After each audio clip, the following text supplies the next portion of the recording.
రామ జన్మభూమి అయోధ్యలో ఆ రామయ్య తండ్రి కొలువు తీరబోతున్నాడు. మరి కొద్ది గంటల్లో ఈ మహత్తర తరుణం కనుల పండుగగా జరగనుంది. ఇప్పటికే రామ మందిరంలో పూజా కార్యక్రమాలు అట్టహాసంగా జరుగుతున్నాయి. వేల సంఖ్యలో భక్తులు అయోధ్యకు చేరుకుంటున్నారు. ఇక దేశంలోని ప్రతి ఒక్కరూ ఈ కార్యక్రమాన్ని వీక్షించేందుకు టీవీలలో దీనిని ప్రత్యక్ష ప్రసారం చేయనున్నారు. పైగా ఆ రోజున దేశవ్యాప్తంగా హాఫ్ హాలిడేను కేంద్ర ప్రభుత్వం ప్రకటించింది. అంటే దేశంలోని అన్ని కేంద్ర ప్రభుత్వ సంస్థలు మధ్యాహ్నం 2 గంటల తర్వాత మాత్రమే పనిచేయాలని ఉత్తర్వులు జారీ చేసింది. మరి ఈ ఉత్తర్వులు దేశంలో ఉన్న బ్యాంకులకు కూడా వర్తిస్తుందా? ఒకవేళ వర్తిస్తే హాలిడే ఏ రకంగా ఉంటుంది అనే ప్రశ్నలు తలెత్తుతున్నాయి.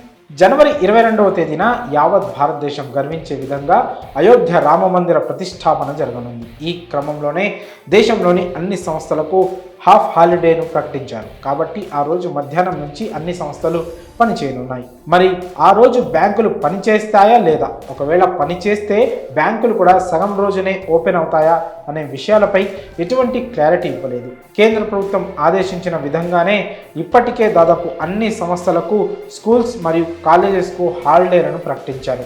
మరి ఈ దశలో బ్యాంకులకు ఈ హాలిడే ఎలా వర్తించబోతుంది అనేది ప్రశ్న. అలాగే బ్యాంకుల నుంచి కూడా ఇప్పటి వరకు ఎటువంటి అధికారిక ప్రకటన రాలేదు. రామమందిర ప్రతిష్టాపన కోసం అయోధ్య వరకు వెళ్ళలేని వారు తమ ఇళ్ల వద్దనే ఈ మహత్తర సన్నివేశాలను వీక్షించి ఆ తర్వాత ఎవరి పనులలో వారు నిమగ్నమయ్యే విధంగా ఇలా హాఫ్ హాలిడేను ప్రకటించారు.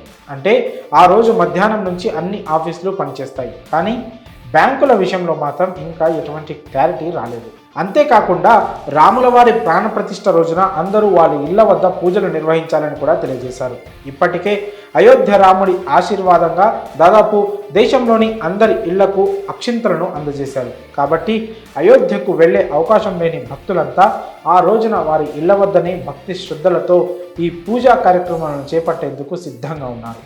మరి ఆ రోజున బ్యాంకులు పనిచేసే సమయాలు ఎలా ఉంటాయనే దానిపై క్లారిటీ రావాల్సి ఉంది.